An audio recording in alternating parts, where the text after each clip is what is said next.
Boa noite a todos. Que nos abençoe Jesus, o amigo incondicional das nossas vidas.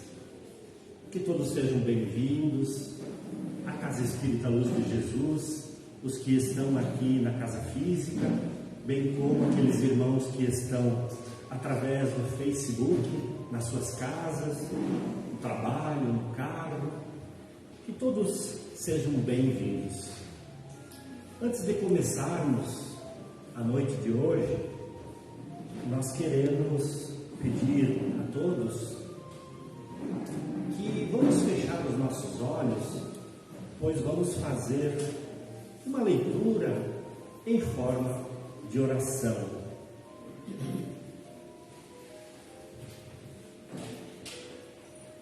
Jesus, amigo nosso de todas as horas, Tu que nos ensinaste que onde duas ou mais pessoas estivessem reunidas em meu nome, lá eu estarei. Te pedimos então, por misericórdia, esteja aqui neste santuário de oração. Nos reúne aqui em teu amor e nos ensina a te procurar, para que não nos percamos em nossa caminhada. Naqueles instantes felizes, seja a nossa força, para que a alegria não nos torne ingratos e insensíveis. Nos momentos amargos, seja o nosso socorro, para que a tristeza não nos faça abatidos e inúteis. Naqueles dias claros, concede-nos a bênção de poder trabalhar em Seu nome e para vós. Nas noites que passamos em claro, nos esclarece o Espírito para que possamos entender a lição. Nos ajude para que a caridade em nossa existência não seja vaidade que prejudique os outros, e para que a humildade em nossos dias não seja orgulho. Auxilia-nos para que a nossa fé não se converta em fanatismo e para que o nosso destemor não se transforme em petulância.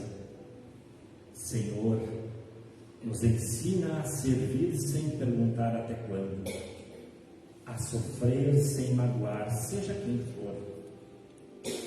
Nos ensina a marchar para a frente sem contar os obstáculos que teremos.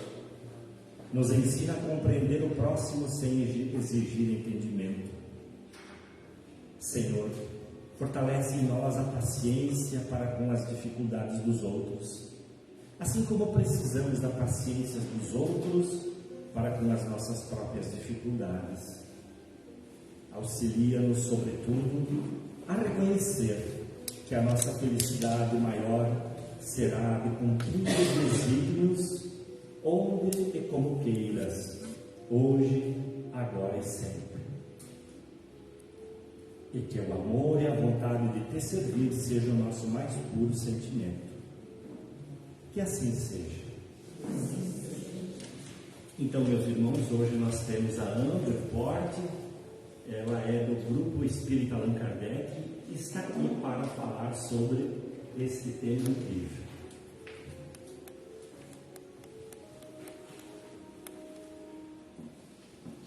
Jesus nos abençoe.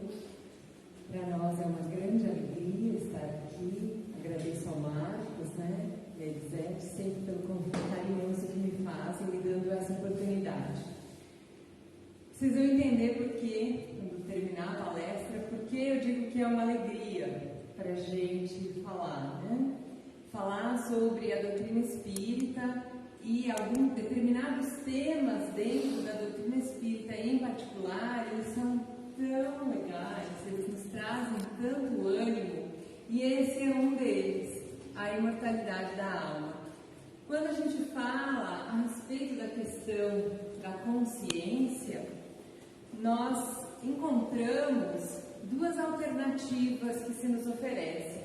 Uma é a do materialismo. O materialismo diz que a consciência é produto do cérebro e que com a morte biológica tudo acaba. Então, o materialista é aquela pessoa que, na sua concepção, na sua crença, a gente vive uma vida biológica, né? Nós pensamos, nós sentimos, mas tudo que nós pensamos e sentimos é fruto de ocorrências biológicas no nosso cérebro. E quando acontece qualquer problema e a morte vem, acaba tudo, né? Nada continua, nada sobrevive. Muitos cientistas pensam assim. A outra alternativa que nós encontramos, e que outros tantos cientistas também pensam assim, é o dualismo. O que apresenta para nós o dualismo? O ser humano é composto de duas partes, o corpo e algo além do corpo, que uns chamam de alma, outros chamam de consciência, outros chamam de espírito. E é essa consciência, esse algo além, que sobrevive e que se manifesta através do corpo. Nenhuma parte e nem a outra conseguiu até hoje provas assim, né? Não tem como dizer que isso não é verdade. Nem os materialistas conseguem provar suas teorias, sem dúvida nenhuma, e nem os dualistas conseguem provar suas teorias, sem dúvida nenhuma, né? No entanto, a gente hoje se encontra diante de um número tão grande de fatos, alguns dos quais eu vou trazer para vocês, que fica para cada um daí escolher em qual desses dois times nós vamos estar, né? A crença na imortalidade é algo inato. A religião nos ensina a existência da alma e a sua imortalidade.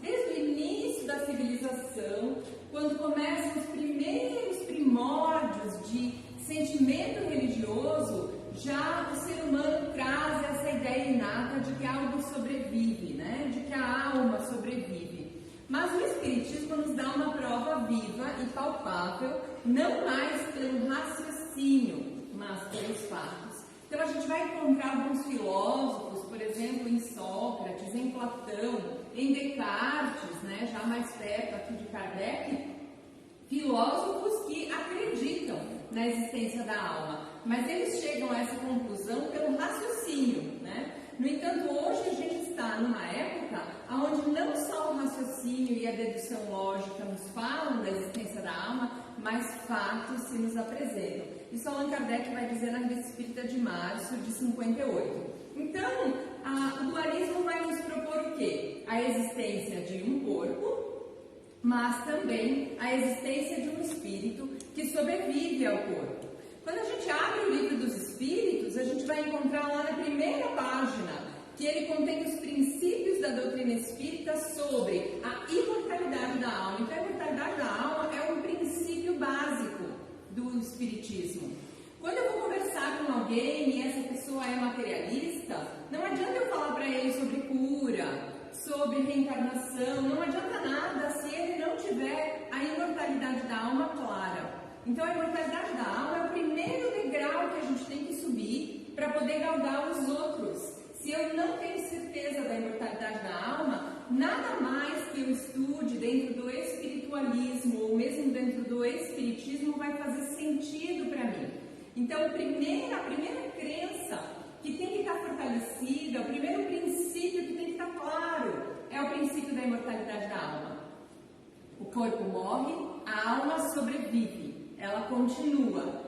Para a alma não existe vida além da morte, existe vida além da vida, é sempre vida, né? A vida que se apresenta de formas diferentes, mas ela é sempre vida. Inclusive esse é o título do primeiro livro que foi publicado, falando de experiências de quase morte, Vida Além da Vida, um livro famoso que hoje está esgotado, né? Do Dr. Raymond Moody Jr.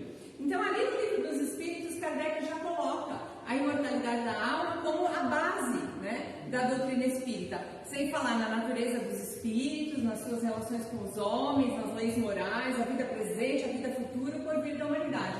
Tudo isso a doutrina espírita vai trazer. Todos esses assuntos estão abordados ali no Livro dos Espíritos e no Espiritismo. Mas o Espiritismo vai nos apresentar ainda, além daquilo que o dualismo traz, né, um terceiro elemento que explica melhor. Porque ele nos coloca o corpo coloca um elemento intermediário que é o perispírito, ou o corpo espiritual. Então ele diz, olha, quando o corpo morre, o espírito ainda se reveste de um corpo espiritual, que é muito parecido com o corpo físico, né, na aparência, certo? E que vai acompanhar o espírito ao longo das suas migrações, ao longo do seu trabalho evolutivo, vai sofrer também mudanças. Então, quando o corpo morre, não é uma fumacinha que sai, né? Não é uma luzinha que sai, ela tem uma aparência corpórea, ela tem esse corpo espiritual, que é um assunto também para a gente estudar, né? É um assunto bem interessante, bem complexo, tem várias nuances ali, mas não adianta eu estudar o perispírito se primeiro eu não tenho claro a questão da imortalidade da alma. Então, para a gente falar da imortalidade da alma, Kardec nos diz assim: a ideia intuitiva e a força do raciocínio, o Espiritismo junta a sanção dos fatos, a prova material da existência do ser espiritual, da sua sobrevivência, da sua imortalidade e da sua individualidade. Porque há religiões que acreditam que quando a gente morre, a gente vai para um grande oceano de almas, né? Vai ficar mergulhado no todo. E daí acontece o que contigo? Você desaparece. Porque a gota, quando eu jogo ela no oceano, ela se mistura, ela perde a sua característica única, né? Ela vai se misturar, aquele todo é tudo mar. Mas para o Espiritismo, não é isso que acontece conosco. A alma mantém a sua individualidade, o ser mantém a sua individualidade, ele não perde. Ele tem os mesmos pensamentos, os mesmos sentimentos, ele faz o seu trabalho de mudança. Torna precisa e define o que aquela tinha de vago e abstrato. Então aquela ideia vaga, abstrata, da fumacinha, da luzinha, daquele ser que sobrevive que não se sabia o que é, graças aos estudos espíritas a gente sabe o que é. Mostra o ser inteligente a atuar fora da matéria, quer depois, quer durante a vida do corpo. E aqui então são as provas interessantíssimas, algumas das quais eu vou trazer para vocês hoje. Essa frase está na Gênesis, quando Kardec fala do princípio espiritual. Então, olha aí, Vida Depois da Vida, Dr. Raymond A. Moody Jr. Ele foi um médico americano que teve a coragem de começar a pesquisar EQMs, ou experiências de quase morte. E embora tenha a palavra quase ali, em muitos casos, né, principalmente nos casos de parada cardíaca, não tinha nada de quase, era morte mesmo, né? A pessoa, o coração parava por vários minutos, a oxigenação do cérebro parava, a pessoa era declarada morta, não, morreu, não tem mais o que fazer, e de repente voltava, né? E voltava, então morreu e voltou, tanto que eles chamam de reanimação, né? Porque a pessoa se foi, e os médicos ficam ali batalhando e muitas vezes conseguem trazer a pessoa de volta. Ela morreu e voltou. Então, em alguns casos, né, não em todos, não tem nada de quase, mas ficou a sigla, né, experiências de quase morte, obviamente, porque daí a pessoa volta. Então, esse Vida Depois da Vida é um livro antigo e ele pegou casos, né, que ele foi encontrando e relatos e escreveu um livro contando essa experiência. A buzina é para nos avisar, né? Olha só que notícia boa essa. Do lado do Vida Depois da Vida, Experiências de Quase Morte, do Edson Amâncio, é um livro atual. É um livro da editora Sumos, de um cientista brasileiro, né? Que inclusive tem um canal no YouTube que eu vou mostrar daqui a pouquinho para vocês, bem interessante. É um livro que faz um apanhado daquilo que se tinha antigamente e daquilo que se tem hoje de mais moderno. E ao lado desse, nós temos um livro em inglês, que são 3 brasileiros que estão publicando. Estão publicando um artigo científico, por isso que ele está em inglês, virou livro, a pesquisa, e é um médico que vem fazendo uma pesquisa dentro das universidades brasileiras, estimulando os estudantes das universidades a irem atrás desses fatos, dessas pesquisas que comprovam a imortalidade. Todos esses casos, eles são muito interessantes, eles são elucidativos e eles fazem a gente perceber, comprovar e desenvolver em nós aquela segurança de que realmente a alma sobrevive. fazem isso? Ó. Esse é o Dr. Alexander Moreira de Almeida, que é o que escreve esse livro com os outros dois pesquisadores, né? E nós estivemos em Curitiba no início do mês e assistimos uma conferência na qual ele foi um dos palestrantes, né? E nessa palestra que ele falou, apresentando o seu livro e falando das experiências de quase morte, ele é médico, psiquiatra, ele contou, e esse outro livro, né, das EQMs, das experiências de quase morte também traz, a respeito de uma pesquisa holandesa, uma grande pesquisa que reuniu vários casos de EQMs. É uma pesquisa tão séria, é uma área hoje tão interessante de acompanhar, que eles têm até uma escala de perguntas para avaliar se o que a pessoa vivenciou foi uma experiência de quase morte. Então, eles têm vários itens ali que tem que preencher para dizer que aquilo foi uma experiência de quase morte. Não é só dizer, fui desacordado e voltou, tive uma EQM, né? Tem vários critérios pelos quais eles avaliam e aí eles definem, não, realmente isso aqui se caracteriza como uma experiência de quase morte. Hoje, essas pesquisas estão muito distantes daquela primeira pesquisa publicada, que era uma pesquisa inicial, que tinha falhas, né? Elas estão tentando ficar o mais direitinho possível dentro dos métodos científicos, para que justamente a gente não possa dizer, aqui tem falha, não posso acreditar nesses dados, não posso comprovar. Mas dentro da área médica, psiquiatras, nanatologistas, inclusive a doutora Elizabeth Kubler-Ross, que é uma pioneira nessa área dos cuidados paliativos, não tem como não entrar em contato com as experiências de quase morte, né? Principalmente quando a gente vai chegando no fim da vida, né? Acontece, da pessoa fica tão ruim, parece que vai morrer, daí volta. E aí o médico, interagindo com os pacientes, começa a ouvir os relatos de forma espontânea. Então, vários desses escritores que são médicos, eles vão dizer, eu era cético, e eu resolvi começar a pesquisar para provar que os outros estavam errados. E me convenci de que eu é que estava errado. Eu me convenci ouvindo os relatos que são tão consistentes e tão diversos, que não estão dentro de um determinado grupo religioso, não estão dentro de uma determinada etnia, classe social, sexo, nada. Eles são amplos, eles são abrangentes. Embora, de todas as pessoas que têm uma experiência de quase morte, se não me engano, 30%, né, que a pessoa passa por uma experiência que tem algum tipo de reanimação com os médicos, né? Mais ou menos 30%, se não me falha a memória, configura como casos de EQM, né? Onde a pessoa tem a visão, a memória. E o que é muito curioso aqui é que quando, no caso de uma parada cardíaca, por exemplo, né? Eu não sei se tem médico aqui hoje, mas o meu conhecimento de medicina é nulo, né? Eu sou uma pessoa leiga. Eu sou pedagoga, eu não tenho formação médica, mas eu leio bastante, né? Então é possível que eu fale alguma abobrinha aqui, porque li uma coisa, somei com outra e fiz o meu entendimento. Mas o que eles dizem, né? O coração para de bater, e quando o coração para de bater, em seguida, para de chegar oxigênio no cérebro. Então, durante a parada cardíaca, o cérebro da pessoa não está funcionando direito. Se ele não está funcionando direito, como é que ele é capaz de gerar e arquivar memórias?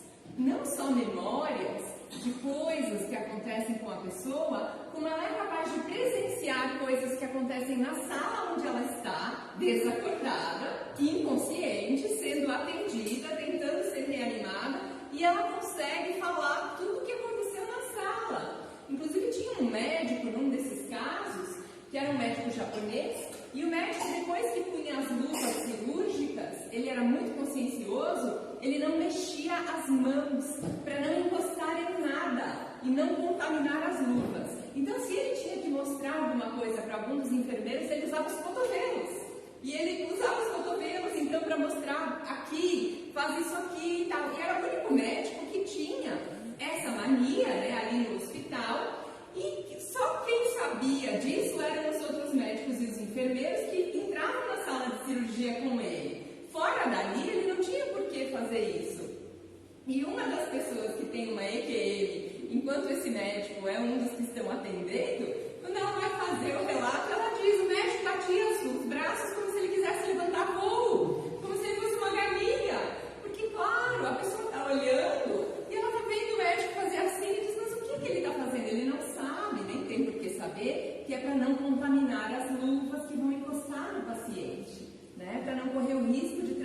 algum tipo de infecção. Então, como é que a pessoa consegue ver isso e perceber? Mas o caso mais curioso é o de um homem que é levado para o hospital na Holanda já cianótico, ele está ficando azul, ele foi encontrado na beira da estrada, foi colocado na ambulância e foi levado até o hospital. Não se sabe há quanto tempo ele estava ali desacordado. Ele dá entrada no hospital, na emergência do hospital, e aí o pessoal começa já a entubar. Todo mundo aqui já viu esses, né, seriados de médico, a gente já pode visualizar a maca de rodinha correndo para o hospital, o médico pula em cima do paciente, começa, e aí aquele auê tentando salvar o paciente. E aí, quando eles vão entubar o paciente tem dentadura. Ele usa uma dentadura. Então, para entubar o paciente, eles tiram a dentadura e o enfermeiro põe a dentadura no carrinho. E aí eles vão e dão choque e massagem e tal. 1 hora eles ficam tentando reanimar esse homem. E eu disse, para mim foi uma grande surpresa, porque eu pensei que quando desse 10 minutos eles já desistissem, cruzassem os braços, dissessem deu, foi-se, né? Esses médicos, esses enfermeiros ficaram 1 hora e conseguiram reanimar o homem. Ele voltou a ter batimento cardíaco, voltou a respirar e aí foi, né, para a CTI e dali para o quarto. Dali a 1 semana, um dos enfermeiros que tinha participado da equipe do atendimento de emergência entra no quarto dele no hospital. Pelas rondas, né, vai trocando os turnos e tal, era a vez dele. Quando ele entra, o homem aponta para ele e diz: foi você que tirou a minha dentadura, você guardou a minha dentadura. E o homem disse: como assim? Ele nem lembrava. Ele disse: sim, você guardou naquele carrinho com umas gavetinhas, você pôs numa das gavetinhas. Estou 1 semana pedindo para esse povo achar essa gavetinha, essa dentadura, ninguém me dá bola. Mas foi você que guardou, você vai saber onde está. E realmente, eles foram lá no carrinho, lá embaixo na emergência, e estava lá a dentadura. Como é que ele sabia? Ele sabia, porque enquanto o corpo estava em parada cardíaca, respiratória, falência, tudo, o espírito, suspenso no teto, via de cima tudo o que estava acontecendo. Via o esforço dos médicos, via o esforço dos enfermeiros, e viu tirarem a dentadura e guardarem a dentadura. E aposto que ele pensou: vamos esquecer minha dentadura aí, né? Depois eu vou ter problema para arrancar essa dentadura. Porque a pessoa está ali e ela está lúcida. Uma das características mais interessantes das EQMs, das experiências de quase morte, é que a pessoa diz que ela vê tudo com muito mais nitidez do que se estivesse acordada. Ora, se vocês conhecem alguém que já passou por CTI, que já passou por algum problema de coma, ou que teve crises assim epiléticas, né, convulsões, e aí às vezes a pessoa vai para um coma induzido e tal, quando ela acorda, ela não lembra nada. Ela não sabe onde ela está, passaram às vezes 2, 3, 5 dias, ela não sabe quantos dias se passaram, ela não tem noção do tempo. Por quê? Devido à situação do corpo dela, ela não foi capaz de fixar aquelas memórias. E então na EQM acontece algo diferente, que a pessoa vivencia o que está acontecendo e ela grava o que está acontecendo, ela fixa essas memórias. Outra coisa, que todos os relatos são semelhantes, é que a pessoa se sente muito bem. Ela se sente muito bem. Ela não sente uma dor, ela não sente nada, ela se sente ótima, ela consegue ver as coisas de cima, porque o espírito, lembra, né? O perispírito, ele é um corpo espiritual, mas ele é um corpo leve, ele não tem peso da matéria, ele é diferente. Então a pessoa pensa e o pensamento faz com que ela vá aonde ela quer ir. Há um caso muito interessante de um cara, de um homem, né? Que ele está no mercado, na frente do mercado, ele é dono de um mercadinho, e para um carro, quando ele está na frente do mercado, e desse carro saem bandidos, e atiram nele. E atiram primeiro no joelho dele, e ele tem aquele susto, né? E aí ele resolve sair correndo, ele vira para sair correndo, e quando ele vira para sair correndo, ele tropeça, e cai no chão, e ele se levanta e sai correndo, sai correndo, sai correndo. E lá pelas tantas, né, ele para de correr e aí ele vê que ele entra num lugar que é tipo como se fosse uma em hospital, quando tem terremoto, né? Tem uns panos, assim, umas lonas, e ele vê que ele está nesse lugar e diz, eu vim parar numa clínica, né? E aí ele começa, então, a buscar um lugar onde ele possa ser atendido, porque ele está preocupado que o joelho dele está sangrando. E durante todo esse tempo, na verdade, o que aconteceu? Ele tropeçou, ele caiu, e o bandido veio e deu um tiro na cabeça dele, né? A queima-roupa, assim. E ele entrou em coma e foi levado para o hospital e foi salvo. Então, durante todo o tempo que o corpo dele estava ali estendido no chão, que ele foi socorrido, que ele foi levado para o hospital, ele estava buscando o tratamento porque estava preocupado com o joelho. Ele achava que tinha machucado só o joelho. Mas ele se recupera, ele sobrevive. Então, olha que interessante. Eu me lembro muito daquela cena. Quem assistiu Ghost? Os mais velhinhos, né? Se bem que andou passando aí. Andou passando na sessão da tarde, talvez os mais novinhos viram, né? O Ghost tem uma cena fantástica, que é bem a cena onde eles estão saindo do teatro, acho que é, né? E vem o homem contratado lá para matar e dá um tiro nele. E o que a gente vê na cena? O tiro, o bandido sai correndo e ele sai correndo atrás, né? Ele sai correndo atrás do bandido. Aí ele vê que ele não vai conseguir pegar o bandido, ele para. E quando ele vira para trás, ele vê o próprio corpo deitado. Então é aquele choque. E é exatamente assim que acontece. A pessoa não sente dor, ela não sente o choque, ela não sente nada disso. Porque para a alma são outras coisas que são importantes, que têm valor. Esse médico que escreveu o livro das experiências de quase morte, né? Esse livro atual, azul, ele também tem um canal que se chama Afinal, o que somos nós? Não é um canal espírita no YouTube, mas é um canal espiritualista e que pesquisa experiências de quase morte, vale a pena conhecer. Nesse canal, que isso também nessa conferência nós escutamos um outro palestrante contar a respeito desse canal. Nesse canal eles fazem aquilo que Kardec faz no Céu e no Inferno, na Revista Espírita. Eles entrevistam as pessoas, né? Só que Kardec, através dos médiuns, conversava com os espíritos. E aqui ele conversa com as pessoas que sobrevivem e contam os seus relatos. Então tem vários relatos que são muito interessantes, mas um dos mais interessantes é o relato deste senhor aqui. Esse senhor trabalhava com aviação, ele fabricava turbinas de avião e tal, no interior de São Paulo. E ele um dia ouve falar dos holandeses que vêm para o Brasil saltar de asa delta. Ele achou aquilo o máximo. E aí ele e os dois irmãos resolveram então construir do zero uma asa delta. E foram os primeiros brasileiros a pular de asa delta, então. Eles iam na Serra do Japi, que é ali no interior de São Paulo, né, próximo ali da cidade de São Paulo, iam na Serra do Japi e pulavam de asa delta. Ele pulava, o irmão filmava, fotografava, eles em três. Um belo dia, ele vai fazer esse pulo, e quando ele pula, a gente imagina, né, que para pular de asa delta você tem que estar alto, né? A gente já viu esses aqui em Santa Catarina, é comum a gente ver em vários lugares do Brasil, tu tem que estar alto para ela poder planar, né? Quando ele pula, ele percebe que eles prenderam as correias de uma maneira equivocada e ele está sem equilíbrio na asa delta. Então o que acontece? Ele ainda plana um pouquinho e daí ele começa a cair. Ele despenca 30 metros.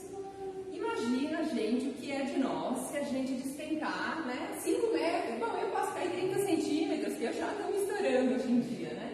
Mas imagina cair de qualquer altura, é grave, 30 metros, né? Mais de 30 metros. E ele diz que então, ele percebe que ele está caindo e ele escuta uma voz que diz para ele assim: por que criança, quando cai, não se machuca? E ele, então, conversando com a voz, ele pensa, a criança não se machuca porque ela fica toda molinha, né? A criança, quando cai, ela não enrijece o corpo. Ela geralmente vai toda molinha, assim, e daí ela não se machuca nada. E a pessoa diz, então, a voz diz pra ele, né? Você vai cair. Você não pode ficar rígido, senão não vai dar.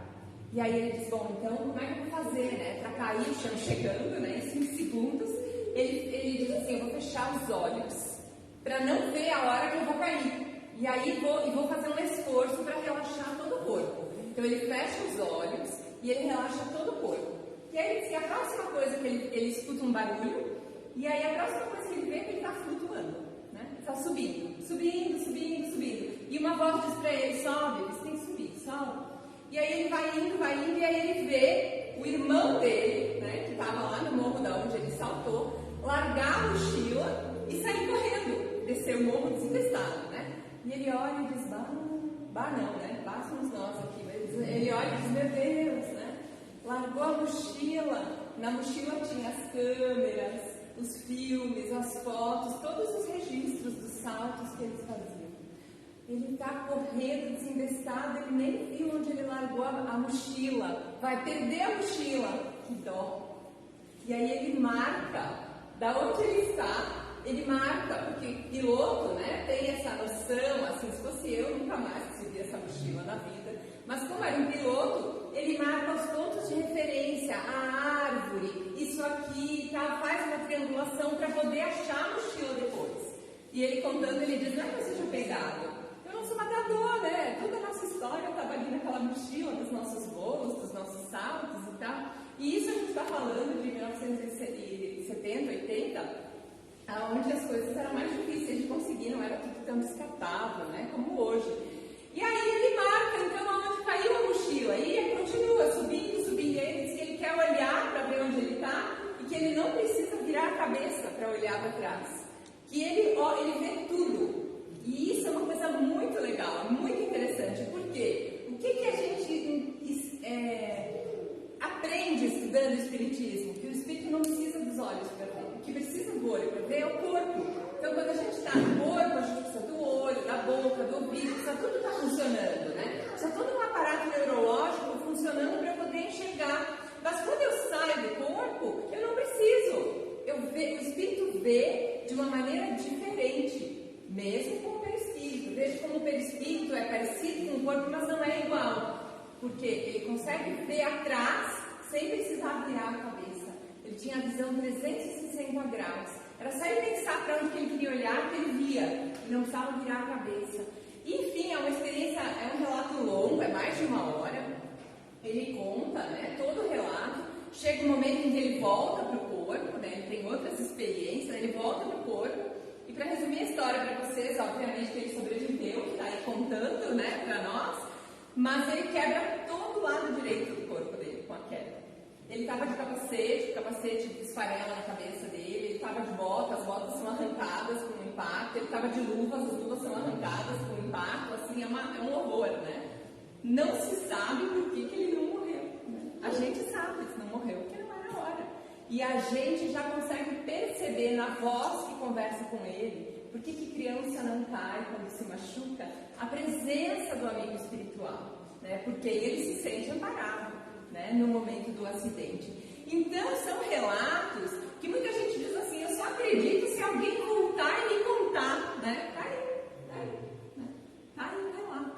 E são inúmeros relatos. Então, um dos fatos que Allan Kardec se refere, que o Espiritismo traz, que começa a gerar nossa compreensão a respeito da imortalidade da alma, são esses. São fatos imutáveis, né? Porque não é um relato só, não é uma pessoa só, não é um fato isolado, né? São muitos e muitos relatos. Então, na coletânea de preces espíritas do Evangelho, a gente encontra assim: quis o Senhor que a luz se fizesse para todos os homens, e que em toda parte penetrasse a voz dos espíritos, a fim de que cada um pudesse obter a prova da imortalidade. Olha como ela é importante. Com esse objetivo é que os espíritos se manifestam hoje em todos os pontos da Terra, e a mediunidade se revela em pessoas de todas as idades e de todas as condições, nos homens como nas mulheres, nas crianças como nos velhos. Então, a segunda forma que a gente tem de obter, a terceira forma, na verdade, né? Porque pela dedução, pela filosofia, pelos fatos, pelas EQMs, pelos relatos, e a terceira forma é pela mediunidade. E nós temos aqui no Brasil o exemplo mais próximo, mais maravilhoso, entre tantos outros, que é o do Chico Xavier. Então, essa semana eu estava lendo esse livrinho do Chico Xavier, Tudo Virá a Seu Tempo, que conta a história do Elcio, né? Elcio Túmeras. O Elcio é um rapaz novo, né? Jovem, estava noivo, e um dia ele caiu do telhado. Então, imagina que o outro caiu de 30 metros, não morreu. O Elcio caiu do telhado, morreu, desencarnou. Para a família, um choque, né? Era o único filho, não, minto. Tinha uma irmã, eram 2 filhos, né? Ele e a irmã. Mas o filho, né, o filho querido, como todo filho, é aquele choque para a família, é aquela experiência difícil. E aí a família vai para o Chico Xavier, né? E vai para o Chico Xavier e começa então, né? Quando davam, eles iam para o Chico Xavier e passa-se 1 ano até que o Elcio consegue escrever para o pai e para a mãe. É interessante essa informação, né? Porque ele diz que é muito difícil para o espírito escrever para a família. Porque ele tem que ter uma segurança psicológica para se comunicar. Ele tem que ter uma tranquilidade, senão ele não consegue. Ele se desorganiza, né? Se desequilibra. Então essa segurança psicológica, ele demora 1 ano para construir. Para conseguir estar em condições, tanto ele quanto a família, de começar a trocar mensagens. E a mãe, né, persistente, ela vai, sempre que ela pode, ela vai, e sempre que ela vai, então, para o Chico, ela recebe um recadinho de alguém dizendo, né, o Elcio está bem, está se recuperando, está aqui com você, né, mas ainda não pode escrever. Então, vai. Esse é um dos casos, de inúmeros casos, que tem na bibliografia do Chico Xavier, e que atestam o quê? O filho morreu. O que foi esse morrer? Ele perdeu o corpo físico, mas ele continua lá. Tanto que ele acompanha a mãe do Chico, ele acompanha a mãe em casa, ele diz, eu estou junto, eu estou aqui, você foi em tal lugar, eu estava também, você foi ali, eu fui também. Peço para você, dê todas as minhas coisas, não guarde nada, dê. E o nome do livro, o subtítulo do livro, do Tudo Virá Seu Tempo, é Elcio abraça os ancenianos, né? Próximo ali de São Paulo existia um sanatório, era antigamente um sanatório do Pirapitingui, que era um lar de ancenianos, era uma pequena vila, né? Porque antigamente se tinha aquele entendimento de que a lepra fosse contagiosa e os leprosos eram relegados então a um determinado lugar, não podiam sair, não podiam nem receber visita. A visita tinha que ficar longe, com espaço, com vidro, como se fosse uma prisão. E muitos anos foi assim. Até que aos poucos foi caindo isso e foi se abrindo esses lugares para troca com o mundo exterior, para receber visitas. E ele, pequeno, passava na frente dessa construção e dizia para os pais, o que é aquilo? E os pais diziam, é um lar de ancenianos. Ele dizia, eu quero ir lá. Criança, ele já sentia uma ligação com aquele lugar. E os pais diziam, não, vai fazer o que lá e tal, eles conversavam e tal. Depois que ele morre, e ele começa a mandar as cartas através do Chico Xavier para a mãe, numa determinada carta ele diz, mãe, doe as coisas que eu não preciso mais, eu não vou usar, vai guardar para quê? Doe lá para os ancenianos, leve lá dentro, leve lá para os nossos irmãos, e começa a estimular a mãe para que a mãe vá visitar o lugar. E a mãe vai e monta um trabalho maravilhoso. Ela levava caravanas todo ano para visitar os ancenianos, para levar coisas, para trocar afeto, para fazer visitas. Ela desenvolve um trabalho lindíssimo. Inclusive o escritor que compila toda essa história, ele se interessa pela história dela porque ele visitava o Pirapitingui, né, com frequência. Então, quando aparece no Chico uma pessoa e o filho manda uma mensagem dizendo, eu quero que você vá lá visitar os ancenianos, ele com o Eduardo disse, opa, esse caso me interessa, alguém que está olhando para os ancenianos, eu quero saber quem é. E aí ele publica o livro depois, né, contando. Mas estou fazendo todo esse preâmbulo para contar para vocês do Elcio e dizer que lá pelas tantas ele escreve uma mensagem para a família dizendo assim, falece um tio dele, de câncer. E aí ele conta então para a mãe, né, o tio fulano foi recebido aqui, né, está sendo amparado, está tudo certo. E realmente, a netinha dele viu ele em casa, era ele mesmo que estava lá, pode confirmar com a mãe dela que era ele. A família olha aquela mensagem, mas o que ele está falando? Ninguém sabia, não sabia o que ele estava falando. Recebe a mensagem e tal, voltam para casa, ninguém sabia. Chega em casa, eles vão conversar com a família do tio que morreu, e daí que a família conta, diz, é verdade. A netinha vem e pergunta para a mãe, onde está o vovô? Ela diz, vovô está no cemitério, ela disse, sua mentirosa. Porque ele estava aqui na sala, ele veio brincar comigo. Por que você me disse que ele está no cemitério? Não está não, eu estou vendo ele aqui. E aí a família fica, né, espantada. E mais de uma vez a menina diz, não, eu estou vendo o vovô, ele está aqui. E aí a família, daí irmã, né, não sabia. O pessoal que foi ao Uberaba não sabia, o Chico Xavier não sabia. Então, como é que isso aparece na mensagem? Né? A gente brinca, é a rede de espionagem mais incrível, né, da face da Terra. Porque o Espírito estava lá, porque ele acompanhou, porque ele viu, e então é ele que conta. Os casos através do Chico que comprovam a imortalidade da alma são inúmeros. Estão aí para qualquer um ver, qualquer um que se dispõe a ler e trazem aquele quentinho no coração. Jovens no além, somos 6, a série das cartas psicografadas, retornaram contando, estamos no além, eles voltaram. Todos esses livros, entre milhares de outros, gente, são joias, são joias. O pessoal vai na livraria e diz assim, me indica um livro do Chico, eu digo, fecha os olhos, estica a mão e o que você pegar, tá bom. Porque todos são bons, todos. Não tem dizer, esse livro é mais ou menos, né? Não tem. Porque é o consolo. E o que mais que a gente aprende lendo essas mensagens, né? Meu pai, que é a pessoa mais próxima a mim, uma das mais próximas que desencarnou, então eu sei, lendo isso, estudando, que ele está sempre próximo de mim, que ele está sempre do meu lado. Ah, mas isso é egoísmo? Você quer só para você? Não, porque eu sei que ele pensou na minha mãe e está lá. Ele pensou em mim e ele está aqui. Porque os espíritos, as pessoas que têm experiência de EQM, eles, quando eu pensei num lugar, estavam no lugar, eles comprovam que é assim.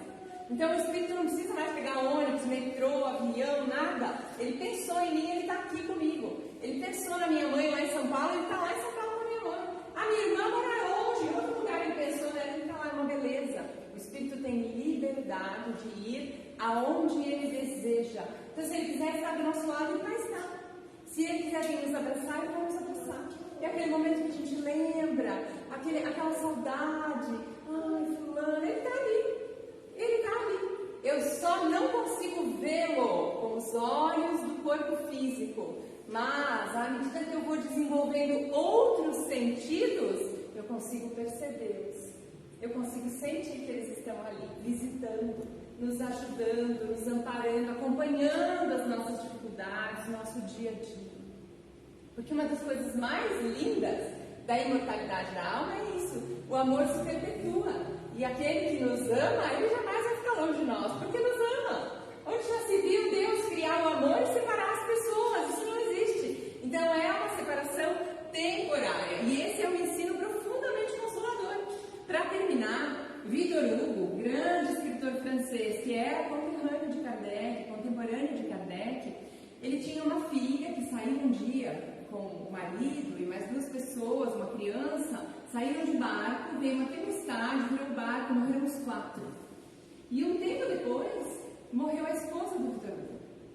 E no enterro, isso Kardec conta na Revista Espírita de outubro de 68, a pessoa que fez o discurso no túmulo, né, ali no velório, ele diz assim, Victor Hugo me disse na fronteira ontem à noite, dizei à minha filha que esperando sempre lhe envio sua mãe.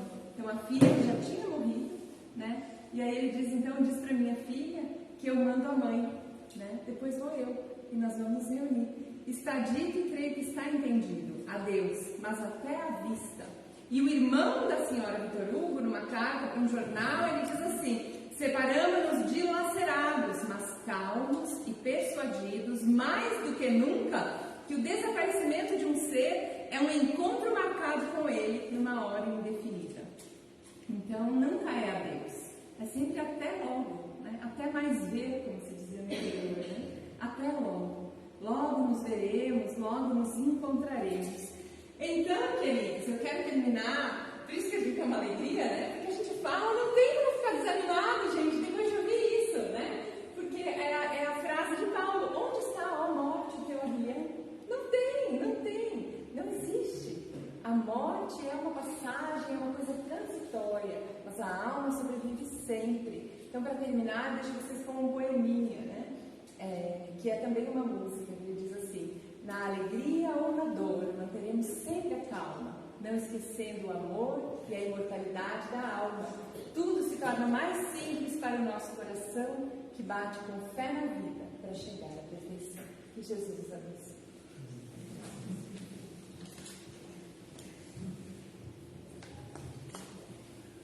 Muito obrigado, Amber. Muito obrigado. pelas palavras consoladoras, que com certeza consolou a todos nós, que todos nós temos algum querido que já foi antes da gente, né? E também aos irmãos desencarnados, né? Que também têm saudades da gente e puderam ouvir hoje essa maravilha. Muito obrigado. E já que a Amber falou de Chico Xavier, a oração para o passe também é uma psicografia dele, que a gente vai fazer na sequência. Então agora é o momento do passe, a gente vai diminuir um pouco a luz para que a energia possa fluir bem. Convido a todos os trabalhadores para se colocar na posição e que todos possam ficar confortáveis e prontos para receber as vibrações da espiritualidade.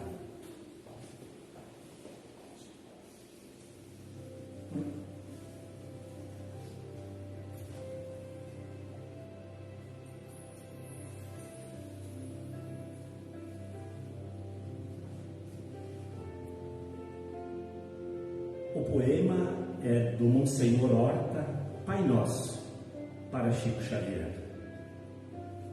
Pai nosso que estás nos céus, na luz dos sóis que brilham nos infinitos, Pai amoroso, Pai bom, Pai de todos os aflitos que gemem e que choram neste mundo de dores e escarcéus.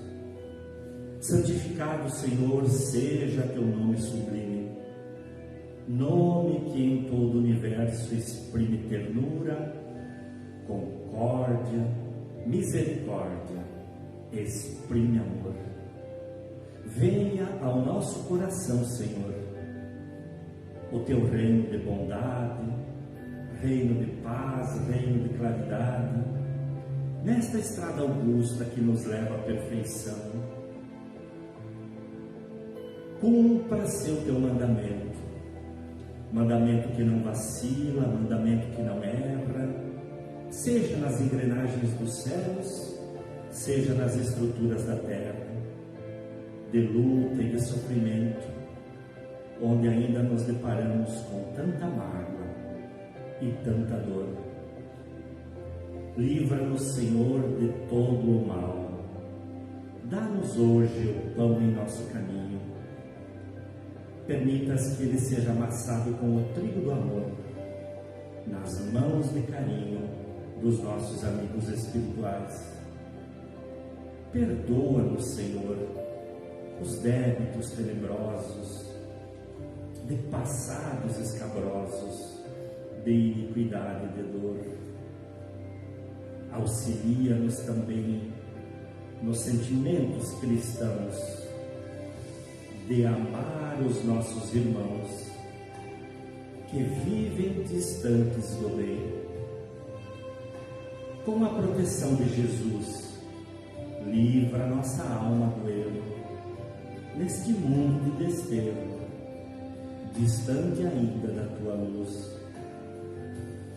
Faça-se dentro de nós o altar venerando da mais expressiva caridade, a fim que dentro dele, então, se possa cumprir a vontade do teu inesgotável e doce amor, hoje e para sempre, Senhor.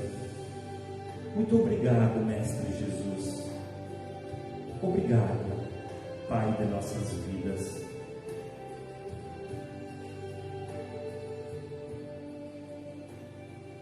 Que assim seja.